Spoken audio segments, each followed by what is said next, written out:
Olá pessoal, bem-vindos a mais um podcast dos Pensadores Orientados. Hoje nós vamos falar do conflito Taiwan-China e hoje no formato web.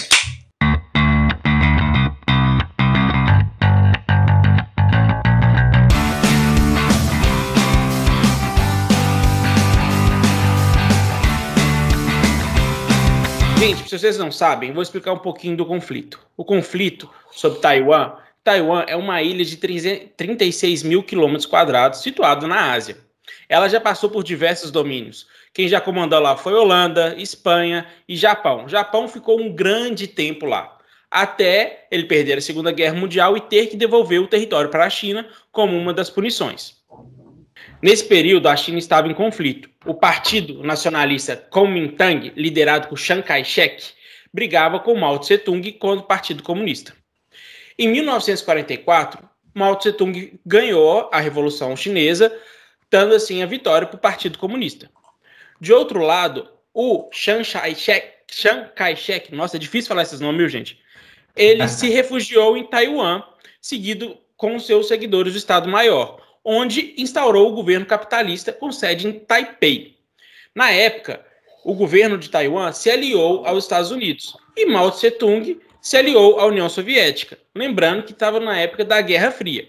O início do conflito todo se deu a partir daí. Depois tivemos várias trocas, vários problemas que foram acontecendo e hoje está tendo um novo conflito, está tendo uma nova intervenção que eu vou passar a bola para o André para ele explicar um pouquinho melhor para vocês. E aí, pessoal, tudo bem? Já fez uma introdução legal, Ricardo. Taiwan ficou ali no final do século XIX, começo do século XX, sob o domínio do Japão, invadiu a região da Manchúria, né, no norte da China, e Taiwan.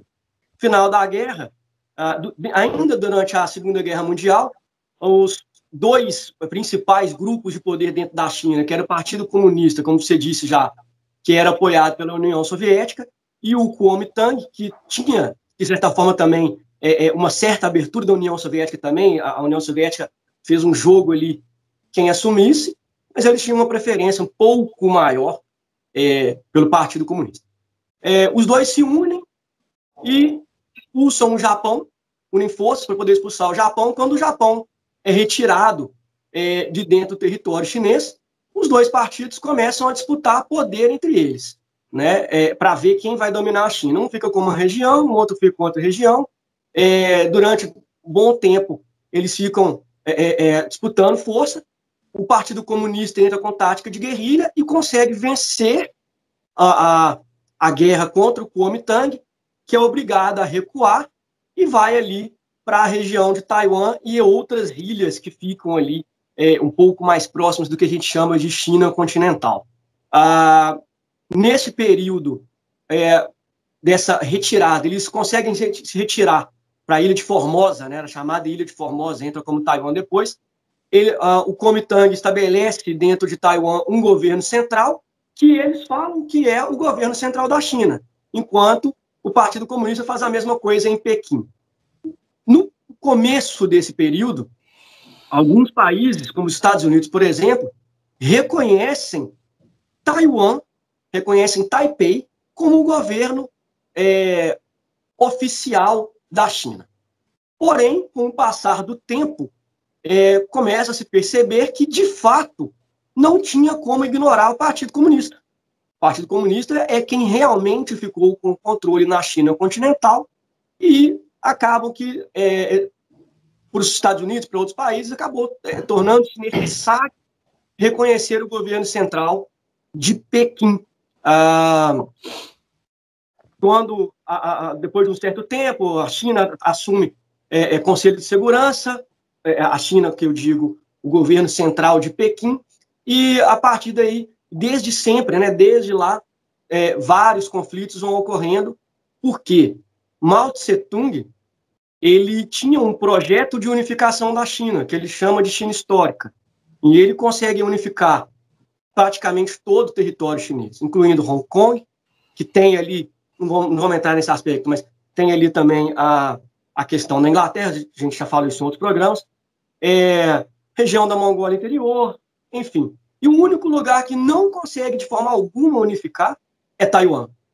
Taiwan tem um governo democrático, que tem uma autonomia, mas que ainda tem ali laços com o governo chinês. É uma situação bem complicada. E nos últimos dias, que foi até o que instigou a gente a fazer esse programa, a China e Taiwan começaram de novo a ter movimentos beligerantes.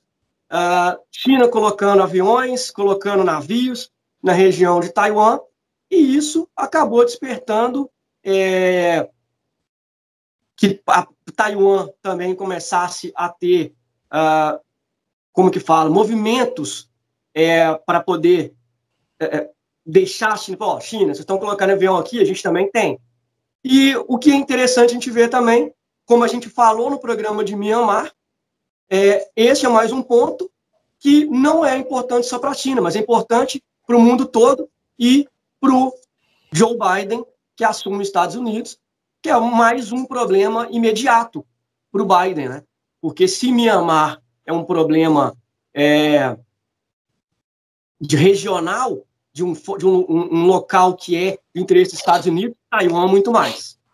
Né? Então, vamos falar um pouquinho sobre isso aí, não só sobre China e Taiwan, mas também o que isso interfere mundo afora e principalmente Joe Biden e Estados Unidos nesse momento. Interessante isso que você falou, André, é que esses tambores de guerra, eles começaram a se tremular, né, vamos dizer assim, a fazer barulho no início deste ano, né? No início de 2021, né? Com Donald Trump, ele começou a desfazer, né, essa relação que estava meio que engavetada, né? A relação entre China e Taiwan, ela é historicamente tensa, discursivamente tensa, né? Mas ela estava relativamente engavetada. No entanto, com o fato de Trump subir ao poder nos Estados Unidos, né, e se aproximar ainda mais de Taiwan, incomodou Pequim, não é verdade?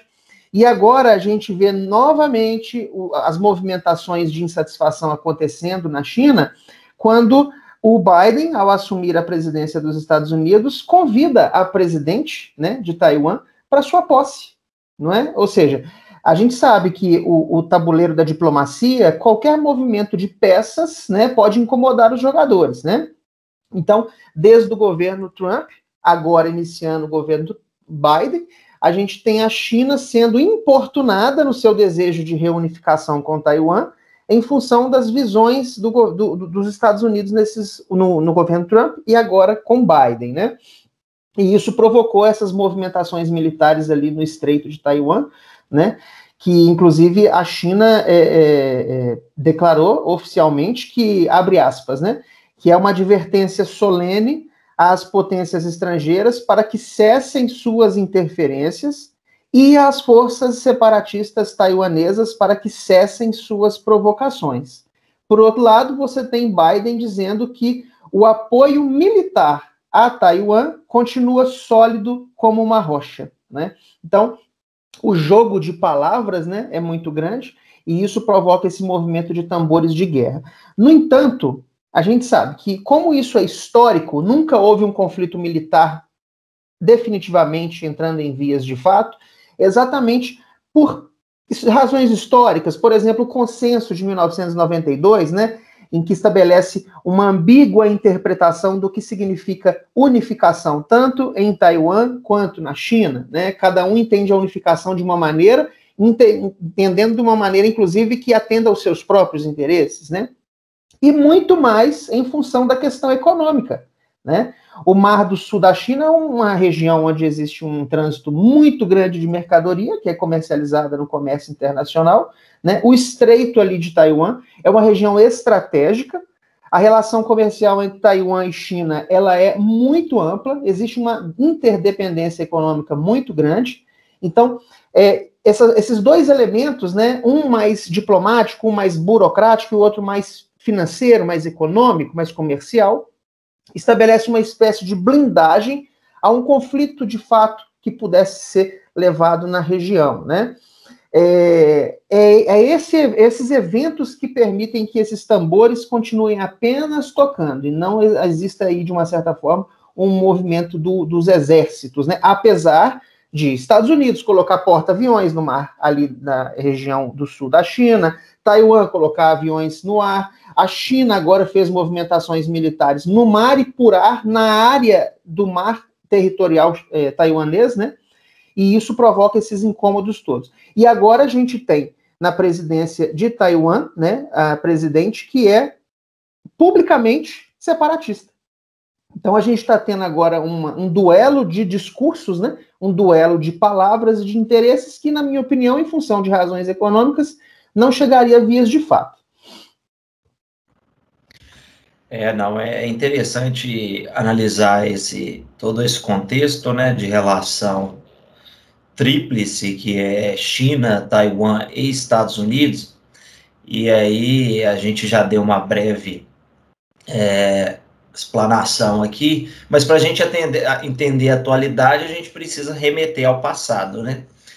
E aquilo que a gente falou, então, nada mais se a gente pegar essa relação agora bilateral Estados Unidos e China, nós vamos ver que a ONU considerava a República da China, sendo como Taiwan ou Formosa, a representante chinesa, até os anos 70. E ali, né, o Partido Democrático de Taiwan é que ditava as regras nas relações internacionais, representando a China.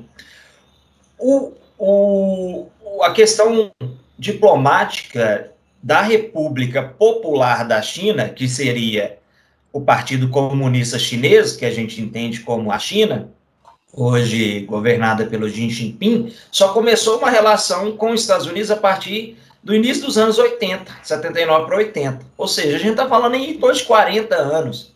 Acaba que é uma relação, se a gente for pensar na diplomacia, muito fresca. E o que faz essas duas potências se chocarem? São os polos que cada um representa. Os Estados Unidos, ele representa a democracia. A China representa o comunismo. Então, querendo ou não, apesar da gente não viver mais numa Guerra Fria, ou, né, em blocos, em dois blocos, isso ainda está dentro, né, muito fresco no nosso cotidiano.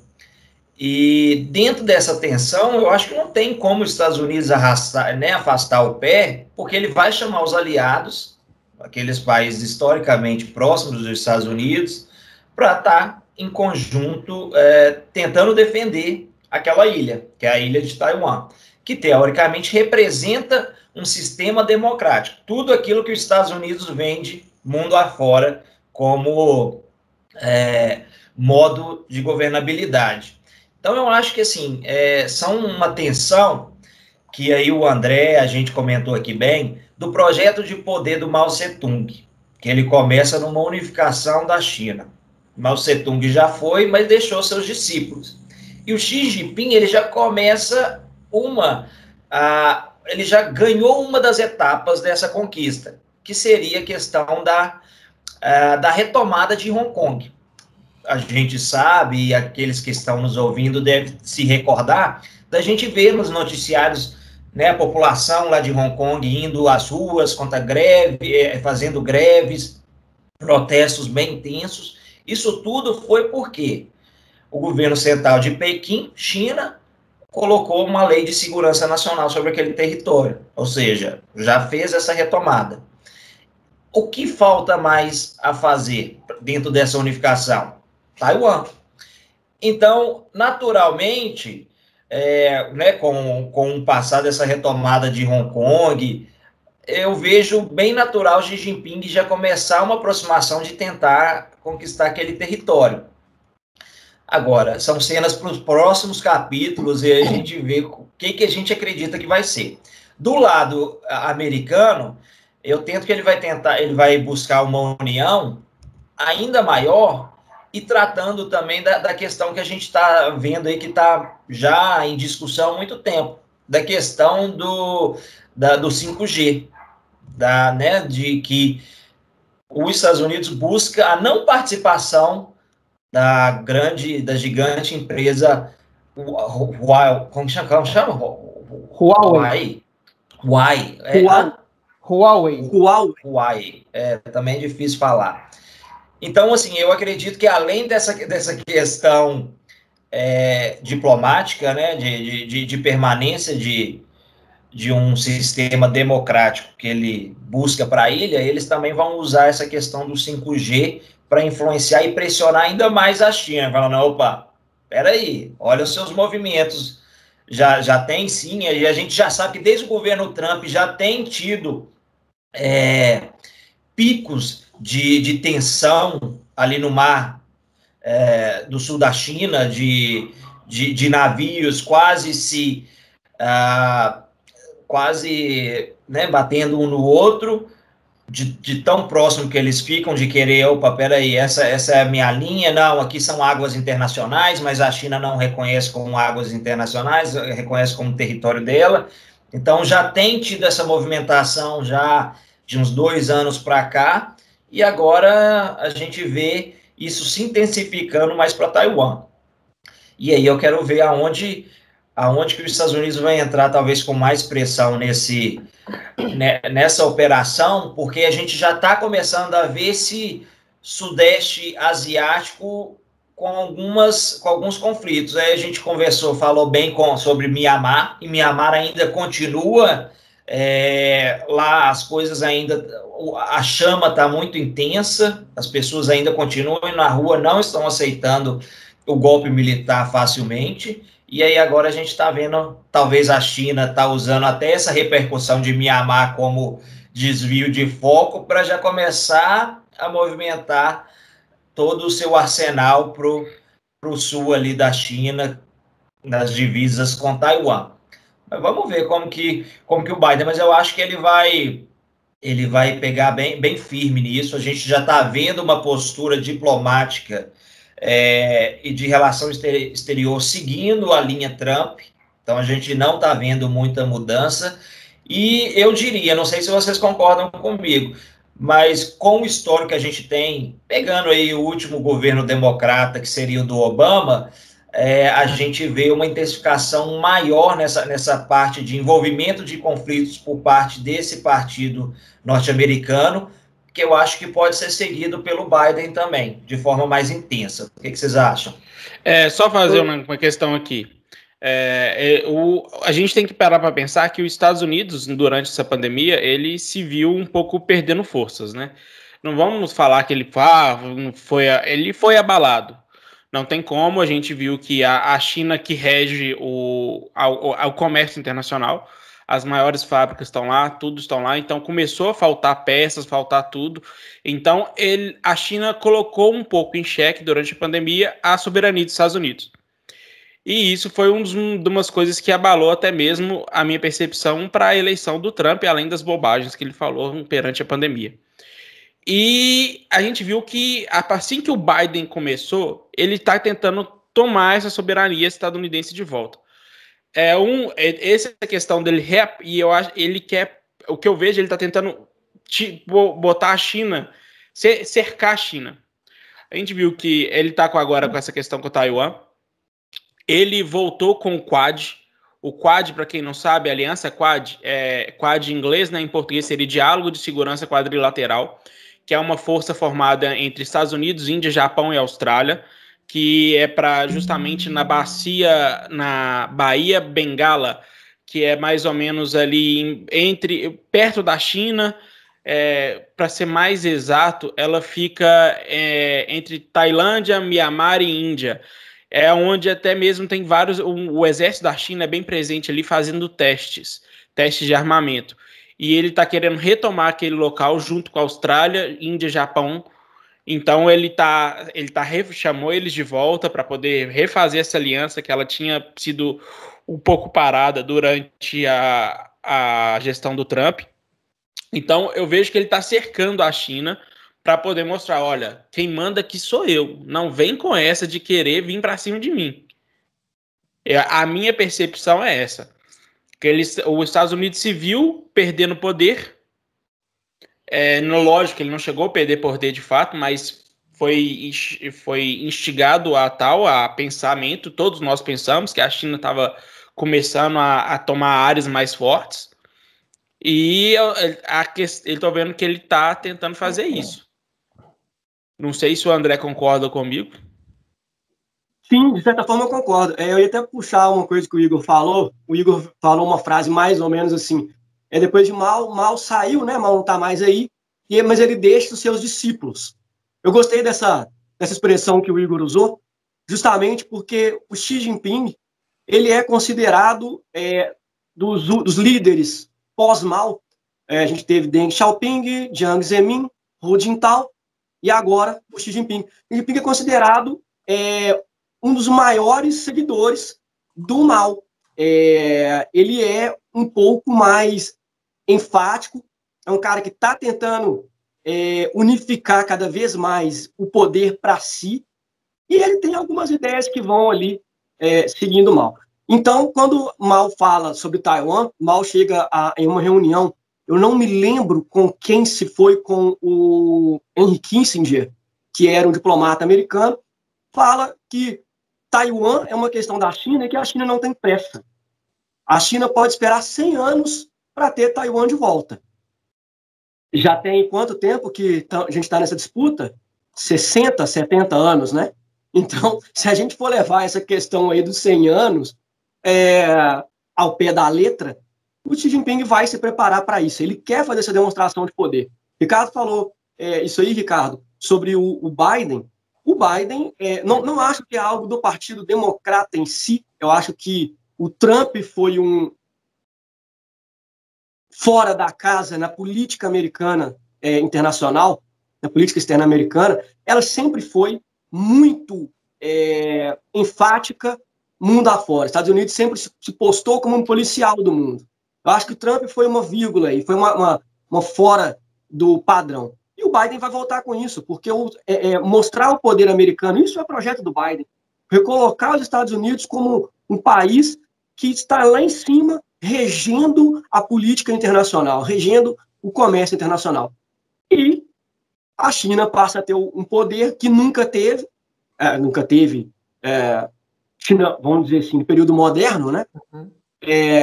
Pós-século XIX, e a China quer demonstrar o seu poder, e esse poder para eles é extremamente importante. Reunificar a China é extremamente importante para eles, porque é um fato de demonstração maior, vai ser o fato de demonstração maior de poder, e para os Estados Unidos perder isso é tão ruim quanto ter perdido o norte da Coreia na década de 50, 60, e perder isso agora para os Estados Unidos seria uma derrota absurda, como foi lá. Então, eu acho que essa questão de Taiwan para os Estados Unidos é como se fosse uma continuação desse projeto desde a Guerra das Coreias. Eu acho que o que o André está falando passa muito por uma questão simbólica também.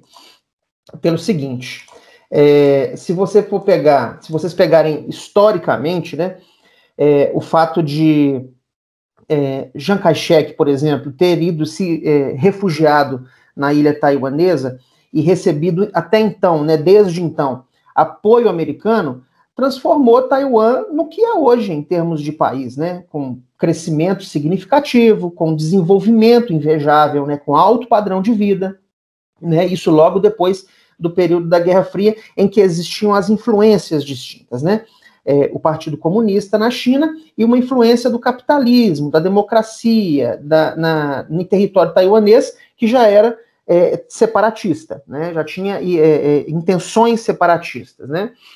Então, é um país que tem governo próprio, tem instituições próprias, né? Recentemente teve eleições democráticas muito bem representadas, né?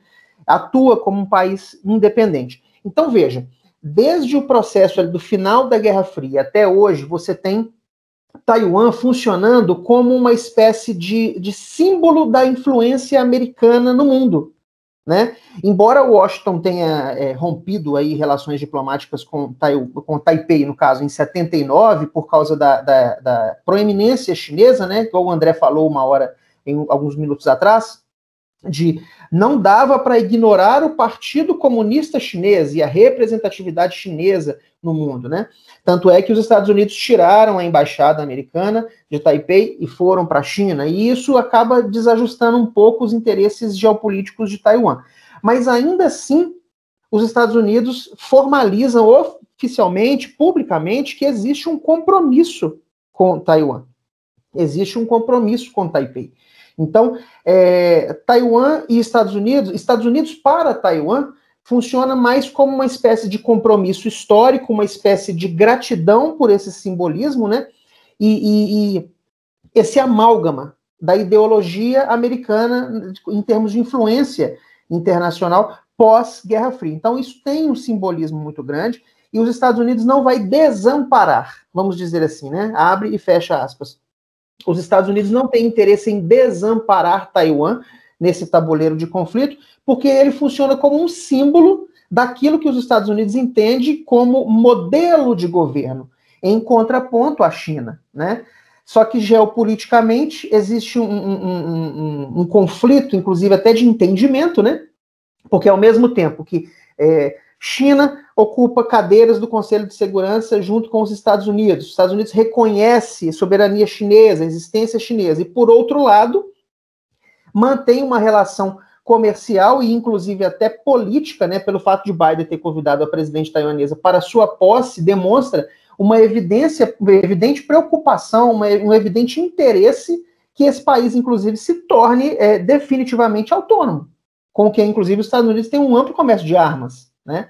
Então, isso mexe muito com os interesses da China, que a China não consegue entender até onde os Estados Unidos pode ir em função desse morde e assopra, né? Ao mesmo tempo que tem a embaixada americana na China, por outro lado, tem essa proximidade com a presidente de Taiwan, de quem, inclusive, Pequim tem uma certa ojeriza em função das ideias separatistas que ela tem.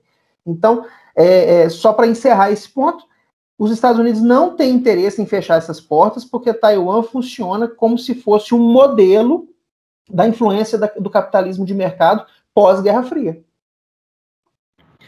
Não, é perfeito. E eu adicionaria algo aí também. Taiwan é um hub, é um polo industrial de tamanha influência, não só para os Estados Unidos, mas para o mundo. Lá é onde se fabrica a grande parcela de chips eletrônicos. Taiwan fornece mais da metade das placas que é usado nos nossos computadores, placas-mãe. Então, lá o polo industrial eletrônico é gigantesco. Isso, então, representa também essa parceria socioeconômica para os Estados Unidos. Ou seja, os Estados Unidos é, sim, o maior parceiro deles, junto com a China. Então, imagina só, se a China retoma isso daí, a dependência que os Estados Unidos vai ficar, né, do Partido Comunista, que é o seu rival direto em termos políticos. Então, não justifica, e certamente isso daí vai ser tratado com a maior prioridade, e a gente já vê essa sensibilidade diplomática, né, da chamada da presidente de Taiwan para a posse do Biden. Então, isso são todos indícios de, estou aqui com você, vou defendê-lo, porque é do meu interesse defendê-la. Não só em termos políticos, mas também econômicos, porque a representatividade ela é gigantesca. E hoje, nesse ambiente que a gente está vivendo da retomada da indústria no mundo todo, a gente está vivendo aí essa falta de materiais. E Taiwan é um dos principais países que não está conseguindo abastecer chips e placas mundo afora. Então, no Brasil, já está vendo um pouco dessa falta de material. Nos Estados Unidos já iniciou, a princípio, pelo mercado automotivo. Então, a gente está tendo linhas de produção paradas lá nos Estados Unidos, e a gente já está começando a ver isso sendo falado aqui no Brasil também. Isso tudo dentro da cadeia são materiais que estão em falta, e principalmente também de Taiwan. Então, porque, né, acaba que não está conseguindo, a capacidade produtiva não está conseguindo atender essa curva em V que realmente, mundo afora, a gente está vivenciando aí na retomada de produção. Então, eu acho que mais do que natural, eu acho que é quase que uma obrigação os Estados Unidos têm que defender esse interesse. O Gustavo falou bem, já existe uma grande relação de venda de armas, então os Estados Unidos já injeta ali o seu poderio bélico, de certa forma, para poder defender aquele território, e certamente eles vão fazê-lo com unhas e dentes, caso isso aconteça. E falando um pouquinho do Xi Jinping, eu acho que ele fez esse movimento pegando um pouco do histórico abalado do governo Trump, que em vez de amenizar toda uma situação com seus aliados, manter aquela amizade, ele destruiu todo o processo diplomático. Então, a gente viu o Japão, a gente viu a Alemanha, a gente viu França se afastando dos Estados Unidos. Talvez o Xi Jinping deve ter pensado, opa, já vou mover um pouquinho aqui, porque essa reconstrução diplomática, a gente sabe que demanda de um tempo. Lógico que mudou o governo, são posturas diferentes, mas o governo americano vai ter que sentar um por um, alinhar todo um discurso para realmente falar, não, estamos unidos novamente. Então... Igor, que a França já mandou navios para lá, para o Mar do Sul da China, já estão fazendo exercícios militares combinados lá. Já é uma mudança de postura dos outros países frente aos Estados Unidos, né? A França já está com frota. Já está lá. Aí, legal, Mas, exatamente, então já tá. É uma reconquista que, lógico, ela pode ser mais acelerada por conta da situação, e é de interesse também desses países, então, como eles têm muita coisa em comum, isso de certa forma, acaba que consegue fazê-lo de forma mais rápida. Então, eu nem sabia dessa informação, André, então a gente já vê esse movimento acontecendo em prol da defesa de Taiwan. Isso é legal. Gente, papo tá bom, a história tá boa, mas nós já passamos do tempo, para falar a verdade. Então, acho que eu vou deixar o André falar só para ele dar uma conclusão, porque, querendo ou não, é o nosso especialista em China do grupo. E depois a gente já despede. Fechado?